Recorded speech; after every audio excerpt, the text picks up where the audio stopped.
Le concept Homelib, ça repose sur le constat qu'on parle beaucoup d'autoconstruction, que c'est quelque chose qui visiblement fascine beaucoup. Ayant fait un large tour d'horizon de ce qui existait en France et en Europe en la matière, on a trouvé, Jean-Michel et moi, rien qui nous a semblé vraiment dédié à des autoconstructeurs amateurs. J'entends par là des gens qui ne sont pas charpentiers ou dans le métier du bâtiment. On s'est appuyé un petit peu sur un exemple dans le mobilier. Je pense qu'il y a 20 ans ou 30 ans, personne n'imaginait un jour pouvoir monter sa bibliothèque, sa cuisine, son bureau. Et aujourd'hui, tout le monde le fait ou tout le monde l'a fait avec des systèmes de kits.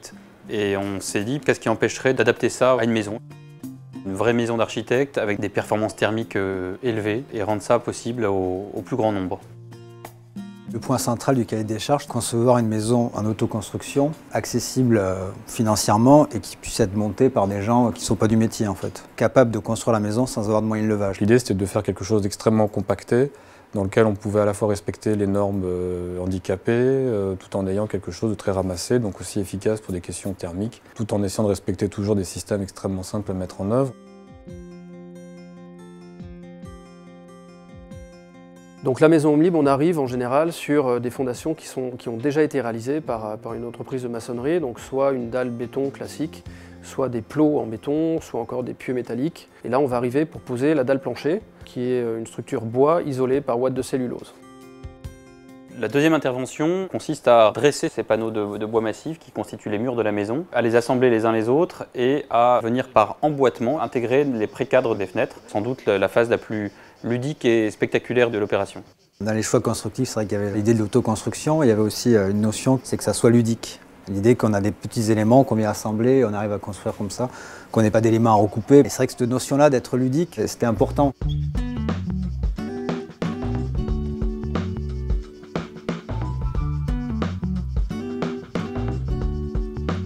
Choisir le bois, c'est aussi choisir la filière sèche, c'est-à-dire être dans un environnement où il n'y a pas besoin d'eau, il n'y a pas de ciment. Le terrain, il est très peu marqué par le travaux, c'est un chantier très propre.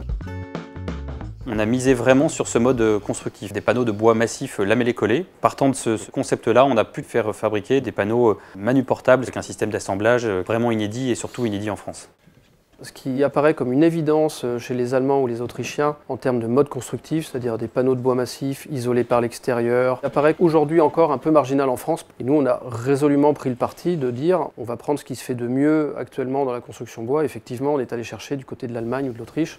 Eux ont 10 ou 15 ans d'avance sur nous. La question par exemple des fenêtres, c'est de développer un système de monoblocs pour créer des fenêtres verticales qui venaient s'enquiller directement sur les monomurs, sur les profils des bois. On peut effectivement changer la couleur, la teinte, l'aspect, le nombre d'ouvrants, et puis qu'on peut déplacer un peu comme on veut en fonction du paysage, en fonction de l'orientation de la maison, en fonction des besoins des uns et des autres.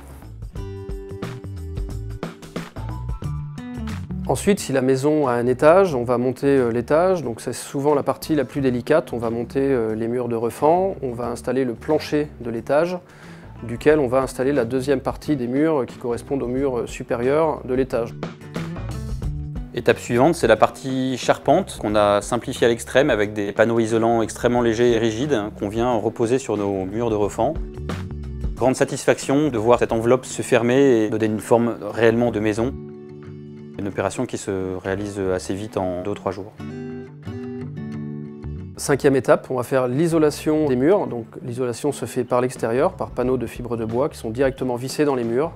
Une opération qui est très rapide, très ludique. Ensuite, on vient habiller tout cet ensemble d'un pare-pluie qui mettra la maison à l'abri, et tout particulièrement ces isolants qui doivent être protégés des intempéries. Immédiatement après, on vient mettre la couverture, qui est proposée en bac acier, mais qui peut être également en tuile ou en zinc. Et on se trouve à ce moment-là avec une maison qui est hors d'eau, hors d'air. Il y avait un objectif qu'on s'est fixé, la monter pendant les congés du mois d'août. Pas la monter, pas la finir, mais au moins arriver à faire la structure et le toit. C'est-à-dire qu'en septembre, on a les fenêtres, on a le toit, on a les murs. Ensuite, on va faire le bardage. Donc là, la maison va vraiment prendre son apparence de maison en bois, avec des essences qui peuvent être très différentes en fonction de contraintes d'urbanisme local ou de la région dans laquelle on est implanté, ou encore des souhaits de chacun. Opération qui va vraiment donner l'allure finale de la maison. Bien entendu, on a souhaité définir notre projet comme également écologique, mais en même temps, on a voulu se placer un peu au-delà de l'idéologie ou parfois même de la démagogie qu'il y a autour de l'écologie. Concrètement, aujourd'hui, les gens qui construisent leur maison ont une problématique très simple. Je veux une maison qui soit pas trop énergivore. On cherche les solutions techniques qui permettent d'atteindre des performances énergétiques sans pour autant être trop extrêmes dans nos choix. Aujourd'hui, on parle de tout un tas de matériaux qui sont très respectables du point de vue du développement durable, mais qui en même temps peuvent demeurer très inaccessibles en termes de prix. On a cherché à trouver un positionnement écologique et pragmatique. Une maison qui est à énergie zéro, avec que des produits écologiques, parce qu'on est essentiellement en bois, avec des matériaux d'isolation qui sont aussi écologiques, donc ça allait aussi dans un ensemble cohérent de retenir ce projet-là.